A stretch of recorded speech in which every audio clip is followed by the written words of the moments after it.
Hello, Happy New Year. Nice to see you again. My name is Tanis and I am a multi-crafter but mainly a knitter based in the very south of the UK, down sort of towards Portsmouth, but not actually Portsmouth, but that kind of direction. Not that you need to know that really, do you? What does it matter to you? So, I thought I'd do a little New Year catch up, and included in that is going to be some of my plans for this year. Now, we all say, don't we, that we don't do resolutions anymore, but sort of am, in a way. It's more of a sort of give myself a kick up the bum kind of thing. I want to be more thoughtful rather than impulseful in my makes this year. So I'm going to talk to you a little bit about that, and also going to show you the projects that I'm planning on working on. So, yeah, I hope you've all had a really lovely Christmas break. So like I was saying, I want to make more of an effort to finish things that I may well have said this last year, and quite possibly the year before that as well. But I'm going to be a bit more sort of intentional about it this year. So what I've done is I've made myself some little prompts. Now, I have got... How many times have I said now? I've got an Etsy shop where I mainly sell... Oh, look at this random bit of hair. Thanks, a bit random. Thanks, random hair. Where I mainly sell vintage style accessories, hair nets and snoods and stuff, and other bits and bobs. I don't wear vintage clothes every day, as you can tell. But I do I just really love the style. I love black and white films, and anyway, don't let me ramble on too much about that. So I tend to be just quite random of making whatever I want to feel like making, and then just whack it in my Etsy shop. Oh, I've got a very tickly throat today. I don't normally talk this much. I work from home, and it's quite often just me and my little putty cat here. So, I've got a partner, he's out at work, and I can't wrap it on at him like this. I can't just talk rah like I am now. So I made this little thing. I've put this thing in a notebook. I love a notebook. I've got lots of them. So in this one, I've put every month of the year, and then I'm filling it up with things that I want to make for the following month. So January is really all about February, isn't it? And March. So at the moment, I'm trying to concentrate on making things that are sort of Valentine's themed or Valentine's colours. So I am working on red snoods. Oh, this is one that's not quite, I've literally just finished crocheting this. I've got a finished one over here somewhere. But I'm going to just randomly show you things as they are at hand. This is also the month of Andy's birthday. That's my partner. And I always make him a pair of socks, because it's not a man's birthday, proper birthdays, unless he's got a pair of socks wrapped up for him. I draw the line at pants. I'm doing him pants and socks. He's got other things. Or other presents. But I always try and finish a pair of socks for him. But anyway, I'm digressing, aren't I? Yeah, so in my little booklet, I thought this might help me. I've got colours of things I want to make. So I'm doing mainly pinks and reds in January. And then I've got personal things that I absolutely must do. Top of the list, tax return. Pretty sure I've got all my paperwork done. I just need to hit the go button. But I don't need to leave that too much on, because it's the 8th of January already, isn't it? And I want to finish my Firefly jumper and some project bags. Now, I have forgotten to bring those downstairs, but they are on my Instagram account, and I will show you the next ones that I make, because I can't be bothered to go upstairs and get them. So, okay, how long are we in? Oh, we're only in 4 minutes. Yeah, and I've got a jumper that I cast on over Christmas, the Firefly jumper. I want to get that done in January as well, and I'm kind of thinking I might wear that to Unravel in February. That's my plan. So that's that. So let's just dive in, shall we? So I've made the large and the medium of my red snoods. This is not finished at all, as you can see. But I definitely picked up the other one. Oh well, never mind. Never mind. You don't really need to see them anyway. You know what snoods look like. So I just need to finish making this small one, and then I'm done with reds, and I can go on to pinks. And the next pink I'm going to do is going to be this pink cotton. I call that a ballet pink. That's going to be very pretty. So, oh, and the highlighting in that book is when I complete something, I'm going to highlight it. Just because it looks prettier than crossing it out. I'm going to chuck all the things I've talked about over there, all down there. Oh, now I've got an eyelash in my eye. Oh, no, it's not. It's actual hair. Do you want my glasses? I got these ages ago. I don't wear them very often for obvious reasons. You have to be in a quite confident mood, don't you, to wear neon green glasses. And I've decided this is a year I'm going to wear them more. Now, these are the socks that I am making. Oh, there it is. Oh, there's my finished red snood. Sorry, I'll just because I found it. I'll show it to you. There you go. When it's all done, bow on the top. It's like a sort of crochet bag that you put your hair in at the back. And which would entirely cure this dingly dangly nonsense if I bothered to put one on. But I didn't. So we'll just move on from that. Now then, my socks for Andy. It is his birthday next week. Ooh, so I need to get cracking with these. I cast these socks on, I can't tell you when. It was quite a long time, I can tell you when. So I've got my sock book here. I can tell you exactly when I cast these on. Yeah, I cast these on the 20th of April last year. So they're well overdue, aren't they? I also want to make a pair of socks every month. Now, I already know I'm probably not going to do that. But the intention is there. And some of the socks that are in my planning list that I've put in my sock book. I've done again in there. I've done months of the year. And then I'm going to add to that book socks that I want to complete. And some of them are already on the needles anyway, so they shouldn't be such a big deal. It's once I get past those that we might hit the skids. Very boring. It's going to be more boring, could it? And ever so boring, plain, well, I say plain, it's ribbed. It's a 3x1 rib, 72 stitches cast on, twisted rib, I think 15 rows. Heel flap and gusset, rounded toe from the Rose City Rollers pattern. Very ordinary pair of men's serviceable grey socks. So that's the first one he's done. I'm on the second one, thank goodness. I'm on the foot. I've got about another inch to go before I do the toe. So these are eminently doable in time for his birthday, which is, as I say, next week, but towards the end of next week, thankfully. But I reckon I'll have these done by the end of the weekend, and then I can cross those off as my January socks. Maybe give myself a bit of a head start on February's. Not sure which ones they're going to be. They're going to be either my Peace Rose socks or my Samphire socks. Maybe my Samphire socks, because I still need to rip the foot back on one of those. Finish one. I've nearly finished one sock. The other sock that I had finished, but I put the wrong heel in. I'm my own worst enemy, honestly. Now, this is a work thing. This is an Etsy shop thing. I don't know if you've ever seen... I haven't got one that's finished to hand, but you'll have to get the gist from this. It's a poodle bottle cover. This does not look well, does it? So this is a biscuit coloured one, which I might get done this month. But what I'm trying to do, again, is Valentine's colours. So I'm doing a bright red one.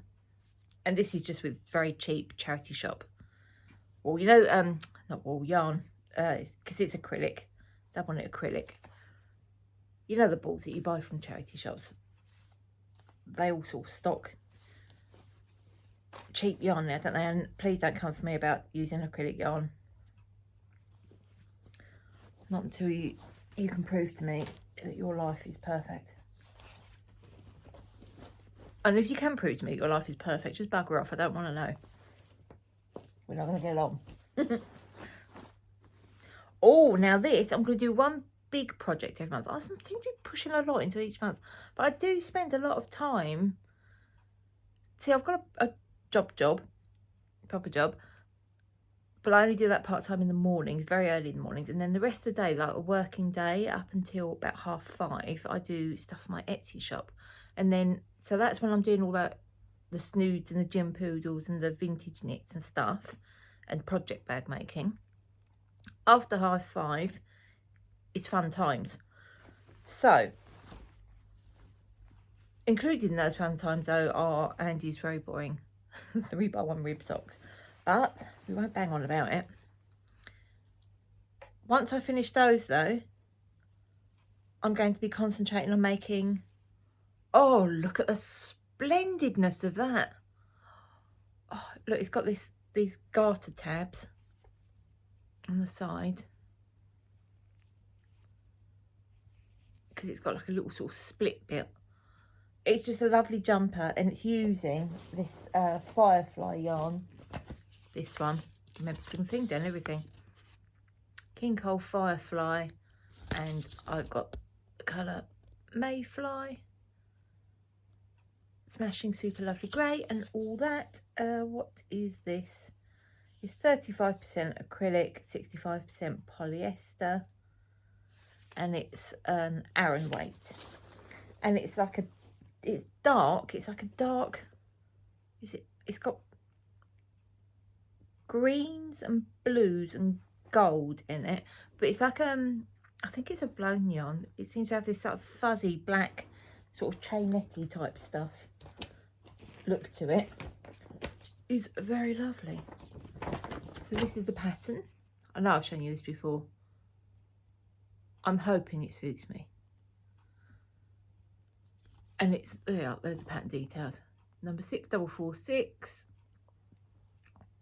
Now, I bought the pattern and the yarn from my local yarn store. It's knit flat, and I know that gives some people the ick, but I prefer it. And actually, I think that's the back. Oh, the back's nice as well, actually.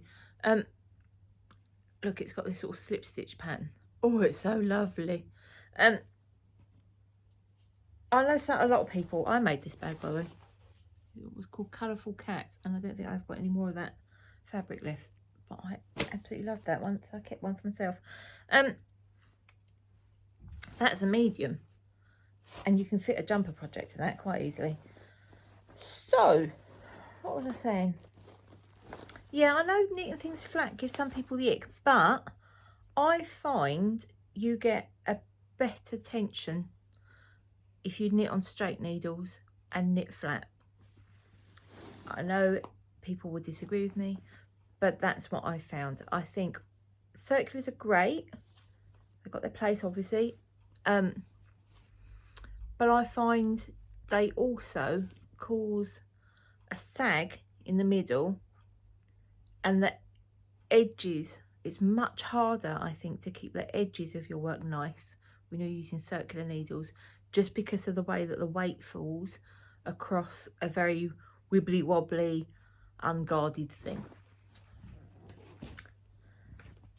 You may disagree, but that's how it works out for me in the end. Oh, I've started my sales map for 2026. Looks a bit sad at the moment. One state of America coloured in. Haven't printed my UK map yet. So I've got a little bit of that to colour in. That's my book log for last year. Colouring book log, which I bought from an Etsy seller. So I've read 49 books last year, which is pretty good going for me. It's a mixture of printed books and audio books. I'm very pleased with that. I'm going to try and do 50 this year. But if I don't manage it, I don't really care. And this is my UK.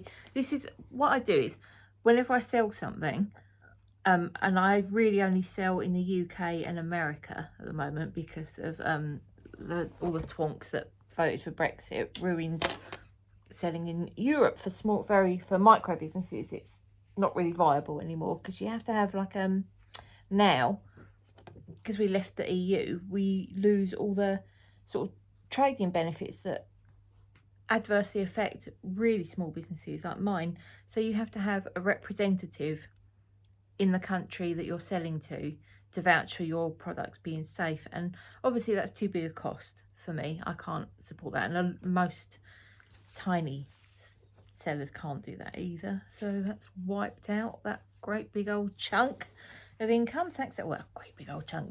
It wasn't. Europe's never been my huge. America was my big market, and then there were the Trump tariffs. So that caused problems. But on the plus side, it means my UK sales have risen. So there's my UK sales map. Every time, if you say like you live in Aberdeen, when your order comes through, if your postcode area isn't coloured in already, then I colour it in. So I think I did quite well with the UK last year. It's quite a lot of the UK coloured in, isn't it? There's no great reason for it, it's just enjoyable. And this is America for last year, more than half the American states. I'm so pleased with that. So pleased with that.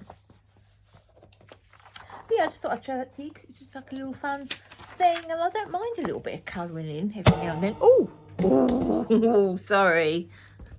I gave you a massive belt. Well, I hope that's not made you feel, giving you motion sickness. Oh yeah, this. Oh, this is a, you know, when you go to a knit night. Not that I go out at night. When I go to my local knit and natter group, I'm making a Sophie scarf because, I mean, what else do you do when you don't need to think? And I don't like it. I don't like the yarn. This was yarn from a mystery sock club I did over a year ago, and I didn't like the socks when they were finished, so I gave those to my mother-in-law, which sounds like a backhanded compliment, but she really likes them. And I'm teaming it with this fuzzy stuff, which is the Adriafil Kid Mohair, which is actually quite reasonable. It was cheaper than the Yarnsmiths one on Wool Warehouse.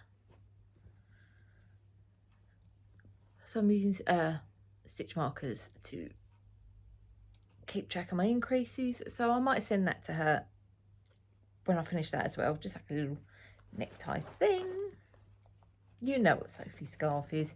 You've only seen 17,000 of them already. But yeah, it's a bit hard to pick up that one because I don't like the colours. I don't like those sort of wishy-washy, pinky lilac-y, lilacs and purples and stuff. I just don't do it for me at all. Oh, this is a bit of TV knitting as well. This is a really simple triangle scarf. This is James C. Brett double knit. Why did I give it quite such an annoying name? You get a ton. You get the meterage on this is insane. 550 meters. And this is 80% acrylic, 20% wool. So it has at least got a bit of wool in it. But it's so pretty. Look at how lovely this is. And look, that's a very autumnal little fella, isn't it? So I'm going to hold that back. Or I might put it in my Etsy shop. But it's just like a really simple triangle scarf. But I shall hold that back for probably late summer to put in my Etsy shop. So I'm not in any great rush to finish that one. But it is quite a nice mindless knit, isn't it? Now I was talking about my local yarn shop, one of my local yarn shops anyway. Where I bought the Firefly pattern and yarn, and that's where I buy because stupidly I started doing a temperature blanket 2 years ago. I'm on the 3rd year now. Am I? I've done 2, 3. Am I on the 4th? Anyway, whatever. I've done some already. Yeah, no, I've done 3 years. I'm on the 4th. I want to do 5 years. And stupidly, I chose a yarn in there. Instead of buying like Stylecraft Special or something sensible, I bought Adrofil Mirage, which is 55% wool and 45% acrylic. So I've just stocked up on some of the colours I need. So obviously I'm in the UK, so we get through quite a lot of grey. That's a spring green. There's a summer and there's winter. And I've got cream for when it's proper chilly. So I haven't done today's yet.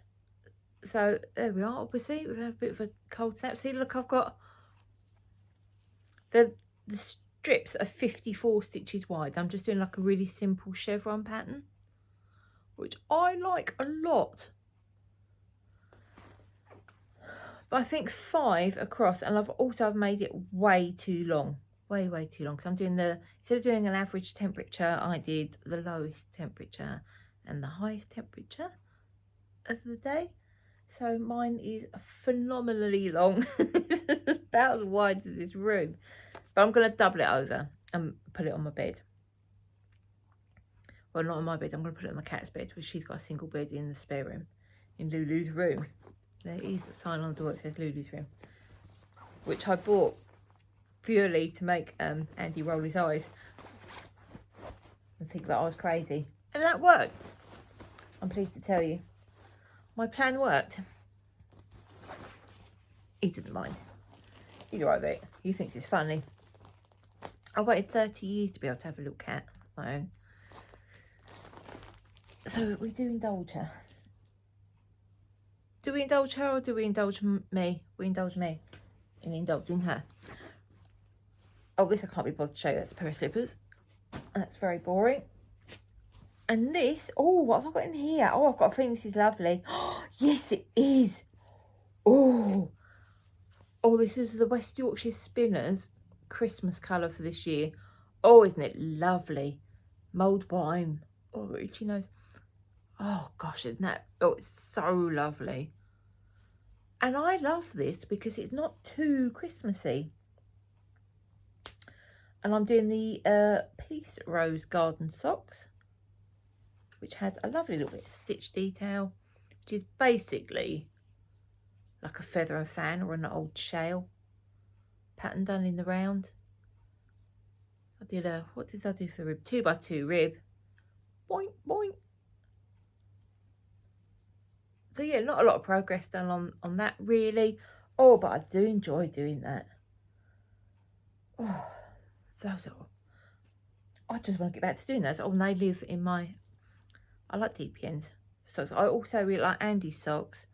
I'm using 2 short circumference needles. Not the wee teeny weeny ones, like the 16-inch ones, I think, something like that. That's my favourite method.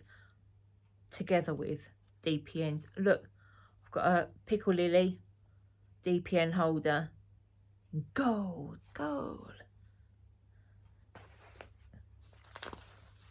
And that's living in this stupendous bag, which is from Woolen Flower and Stitch Birdie. And I bought this at Unravel one year. And it's tweed, and it's got, look at this. Oh my God, that's the most delicious thing. All these little felt dots that have been hand stitched. Honestly, hand stitched with the most teeny tiny little stitches.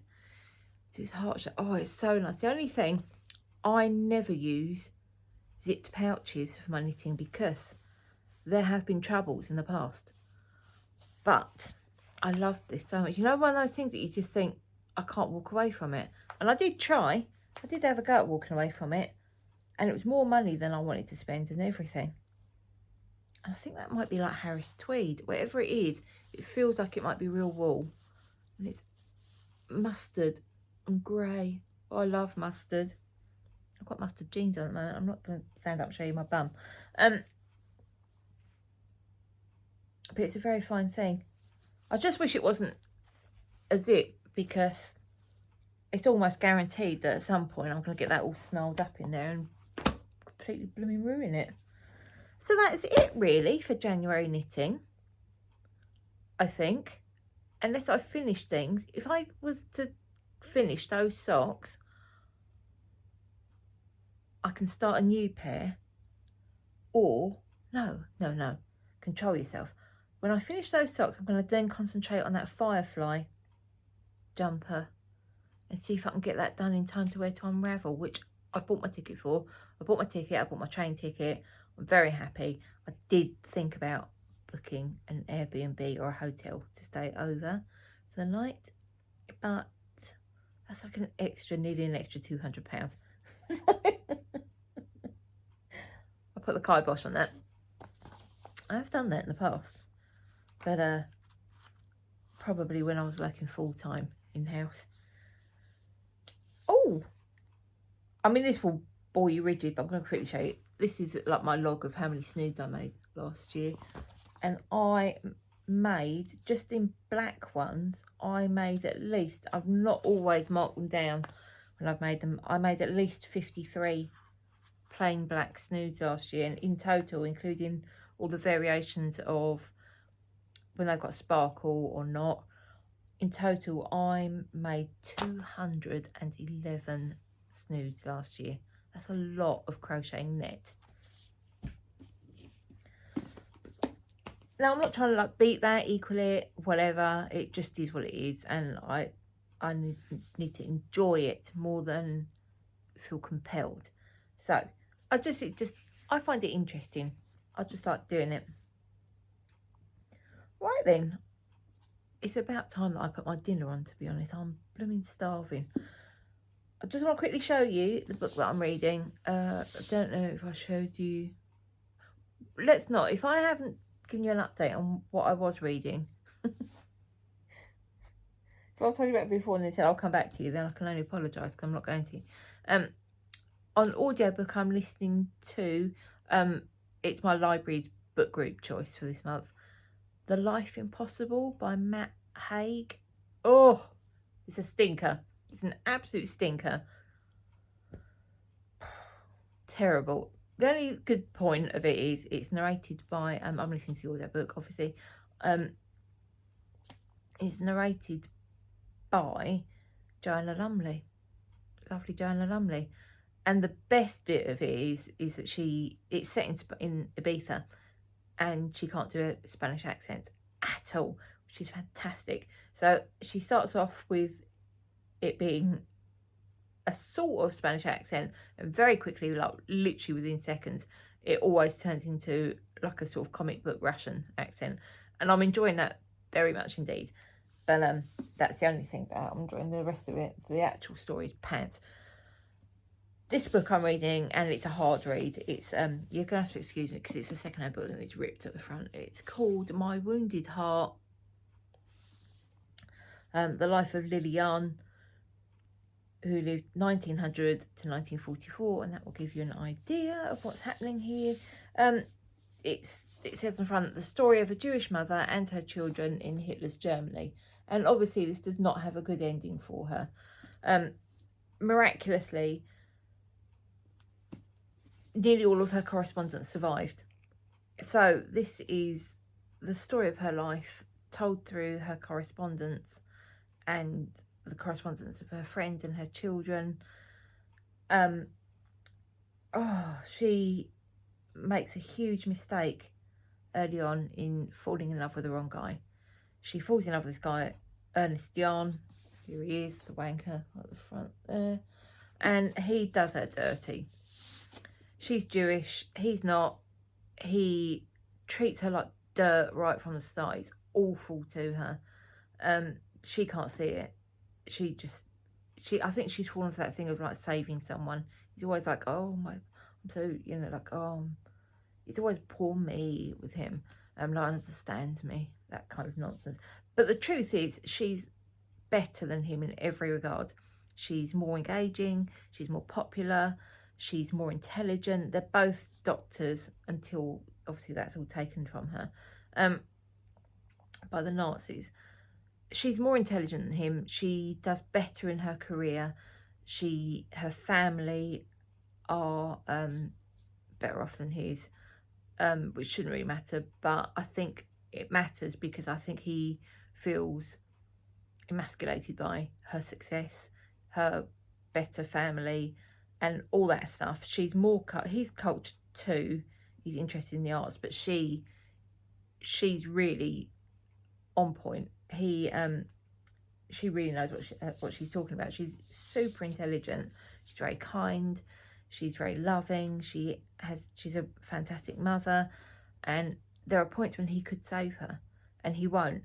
You know, one of her friends organises something so that they can get out of Germany, and he has a doctor's practice, a GP's practice in this crappy little town in the arse end of nowhere, and he refuses to leave with her. She can't go on her own with the children, and he won't go because his business, which is only doing well because she's working in it as well, and then it does well because he's the only doctor in town, and the Jewish doctors have all lost their ability to work.